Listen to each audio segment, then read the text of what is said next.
चूहा और golden cycle. बहुत दिन पहले की बात थी। एक घने जंगल में 3 चूहा रहा करते थे। उन तीनों चूहों में एक दिन बहुत बड़ा झगड़ा हो गया कि कौन सबसे महान है। वह तीनों आपस में ऐसा बोलने लगे। पहले चूहे ने बोला, मैं सबसे ताकतवर हूँ, इसीलिए मैं ही महान हूँ। फिर दूसरे ने बोला, मैं हूँ सबसे सुंदर और लंबा, इसीलिए मैं ही महान हूँ।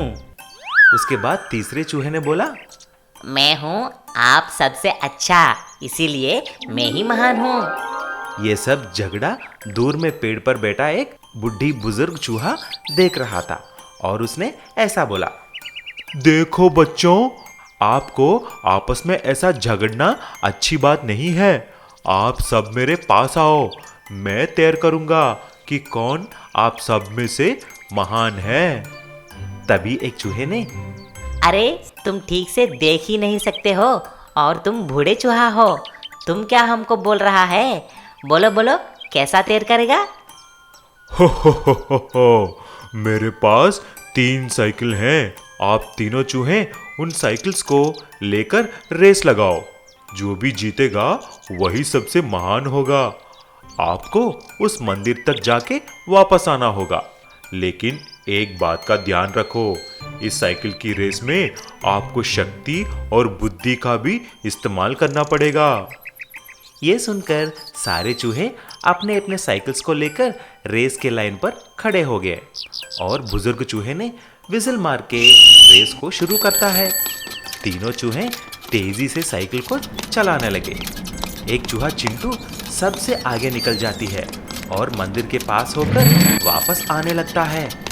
बाकी दोनों चूहे थोड़े पीछे रह जाते हैं। जब चिंटू सबसे पहले आ रहा था कि इतने में रास्ते में उसको घायल कबूतर दिखाई दिया और चिंटू तुरंत रुक जाता है।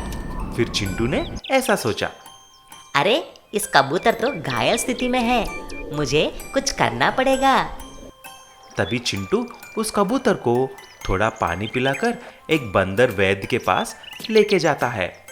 बंदर जी, ये कबूतर तो घायल होकर नीचे गिर गई है, थोड़ा इसको दवाई दो। बंदर उसको दवा देकर उसकी देखभाल करता है, लेकिन इतने में दोनों चूहे चिंटू को पीछे छोड़कर रेस को खत्म कर देते हैं और एक चूहा रेस जीत जाता है। जब चिंटू वापस अपना साइकिल लेकर उस बुजुर्ग चूहे के पास जाता है, तभी बुजुर्ग चूहा ऐसा पूछता है, क्या हुआ चिंटू, इतने देर कैसे हो गया? रेस तो इसने जीत ली है। फिर चिंटू सारी बात बोलता है। तभी बुजुर्ग चूहा ऐसा बोला, अरे चिंटू, आप ही सबसे महान हैं, क्योंकि चिंटू ने पहले स्थान में होते हुए उस घायल कबूतर को बचाया है। महान होने के लिए केवल ताकत ही नहीं, बल्कि बुद्धि और दूसरे जानवरों पर दया भी होना चाहिए। ये लो चिंटू, मैं तुमको इनाम के तौर पे एक गोल्डन साइकिल इनाम में दे रहा हूँ। ये तुम्हारा प्रतिफल है। तब से चिंटू और उसके दोस्त खुशी खुशी से रहने लगे। गुफा का रहस्य और शेर खान। जंगल का राजा शेर बहुत ही ज्यादा बुद्धिमान और समझदार था। उसे अपनी प्रजा की रक्षा हमेशा से करनी आती थी, लेकिन इस बार राजा शेर के सामने एक बहुत बड़ा संकट आकर खड़ा हो चुका था। एक हफ्ते से भीषण बरसात और बादलों की गड़गड़ाहट से सभी जानवर बहुत ज्यादा परेशान हो चुके थे।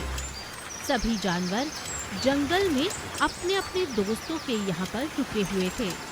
राजा शेर के पास सभी जानवर मदद मांगने के लिए आने लगे। चूहे ने कहा, महाराज कुछ कीजिए, पूरा जंगल खतरे में है।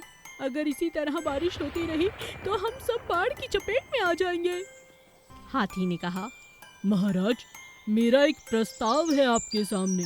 अगर आप कहें तो हम सब एक योजना बनाकर ऊपर की पहाड़ी के पास जाकर रह सकते हैं। यहाँ अब खतरा है, यहाँ रहना बहुत खतरनाक है। राजा को हाथी की बात बहुत पसंद आती है। राजा सभी से कहता है, बहुत बढ़िया बात कही है हाथी ने। हम सबको ऊपर वाली पहाड़ी के पीछे चले जाना चाहिए। हम सब मिलकर वहाँ बढ़िया बढ़िया घर बना लेंगे। कुछ ही दिनों की बात है, हिम्मत मत हारो साथियों। मगर राजा की बात सुनकर एक खरगोश जोर से डरकर बोला, हाँ क्या कहा? ऊपर की पहाड़ी? नहीं नहीं नहीं, वहाँ से मरकर मेरे माता पिता की मृत्यु हुई थी।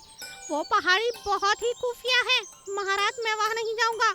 और आपसे भी यही कहता हूँ कि कोई वहाँ ना जाए, वो भूतिया है, भूतिया। चुप हो जाओ खरगोश, भूतिया भूतिया कुछ नहीं होता। अगर इंसान डरता है तो जानवरों से, शेर से, और ऐसी कोई ताकत नहीं पृथ्वी पर जिससे कोई डर सके। अगर तुम लोगों को मेरे साथ आना है तो आओ, नहीं तो पहले जाकर मैं एक बार हाथी के साथ वहाँ पर जांच पड़ताल कर कर वापस आता हूँ।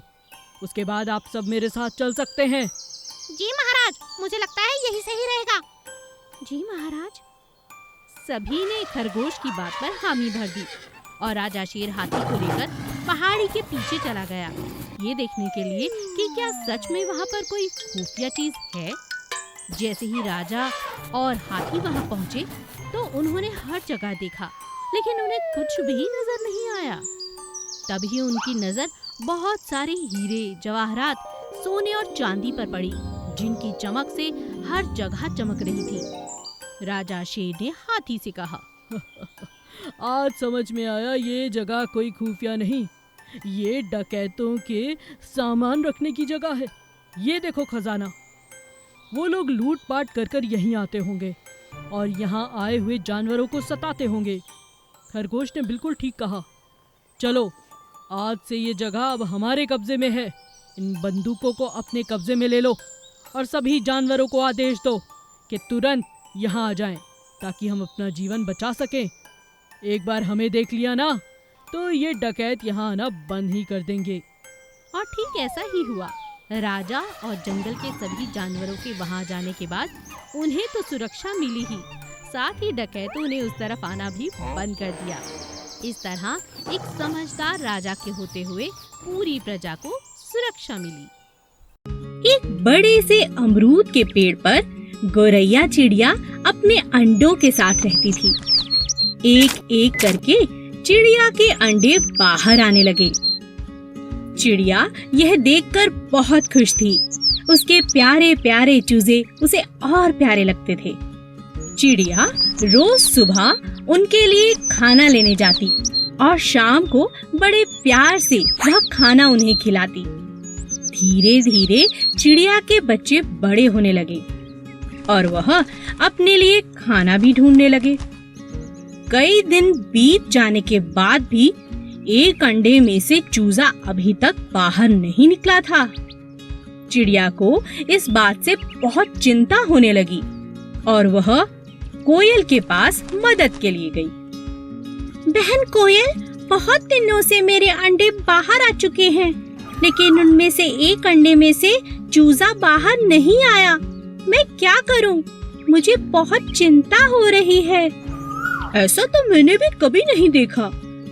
ऐसा तो मैंने भी कभी नहीं सुना बहन। चलो स्वामी जी के पास चलते हैं, उनके पास इसका कोई ना कोई हल जरूर होगा। चलो चलते हैं। हाँ हाँ चलो। चिड़िया और कोयल स्वामी जी के पास मिलने पहुँचे। नमस्ते स्वामी जी, आप कैसे हैं? क्या बात है, कैसे आना हुआ? मैं तुम्हारी क्या मदद कर सकता हूँ? चिड़िया सारी बात स्वामी जी को बताती है। अच्छा, तो ये बात है। चलो मैं चल कर देखता हूँ। चिड़िया, कोयल और स्वामी जी घोंसले के पास पहुँचते हैं। अरे ये क्या? ये कोई अंडा नहीं है। तुम्हें अपने अंडे को पहचानने में जरूर कोई भूल हुई है। मुझे लगता है यह एक खिलौना है। मैंने कई बार गांव के बच्चों को इससे खेलते हुए देखा है। मेरा भरोसा करो और इसे एक बार नीचे फेंक कर देखो। नहीं नहीं स्वामी जी, इस तरह तो मेरा अंडा फूट जाएगा। नहीं नहीं चिड़िया रानी, मेरा भरोसा रखो, ये एक खिलौना ही है। चिड़िया ने दिल पर पत्थर रखकर स्वामी जी की बात को मान लिया। स्वामी ने अंडे को लिया और जमीन पर जोर से फेंका। अंडा फूटा नहीं, बल्कि वह टप्पा खाने लगा जैसे कोई गेंद हो। सच में वो एक खिलौना, एक गेंद ही थी। यह देखकर सभी हंसने लगे। छोटा चूजा। एक दिन मुर्गी अपने 3 छोटे छोटे चूजे लेकर दाना चुग रही थी। तभी उसने देखा एक चूजा बड़े से गड्ढे में जा गिरा। अरे ये क्या हुआ? मेरा बच्चा, ये तो अभी बहुत छोटा है, अब इसे बाहर कैसे निकालूं? मुर्गी जोर जोर से चिल्लाने लगी। तभी उसका मालिक वहां आ गया। अरे क्यों चिल्ला रही हो? क्या बात है? फिर उसने देखा कि छोटा सा चूजा गड्ढे में गिरा पड़ा है। उसने बड़े प्यार से उसे बाहर निकाला और उस गड्ढे को हमेशा के लिए बंद कर दिया। मुर्गी अपने मालिक को बहुत पसंद करती थी, क्योंकि वह हमेशा उसका अच्छे से ख्याल रखता था, कभी कोई कमी रहने नहीं देता था। एक दिन मुर्गी के मालिक ने मुर्गी से कहा, मुझे पैसों की बहुत जरूरत है।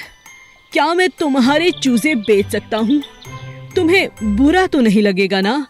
मुझे पैसों की बहुत ज्यादा जरूरत है मुर्गी। हाँ, बेच दीजिए मालिक। मुर्गी ने भारी मन से हाँ कर दी और मालिक ने चूजे बेच दिए। चूजे बेचकर उसे बहुत अच्छे दाम मिले। अरे वाह, चूजे बेचकर इतना अच्छा पैसा मिला। अगली बार भी ऐसा ही करूँगा।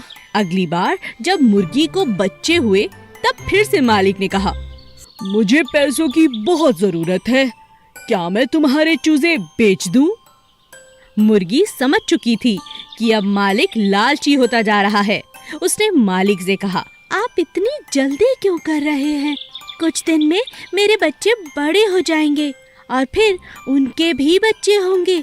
इस तरह आपका खुद का अंडों का व्यापार हो सकता है। आप जल्दबाजी में थोड़े लालच में पड़कर गलती कर रहे हो मालिक। अब मालिक को उसकी यह बात अच्छे से समझ आ चुकी थी। मुझे माफ कर दो, तुम ठीक कहती हो। कुछ पैसों के लिए मैं कितना स्वार्थी हो गया था। आज के बाद तुम्हें नहीं बेचूंगा। इस तरह मुर्गी ने अपनी और अपने बच्चों की जान बचा ली।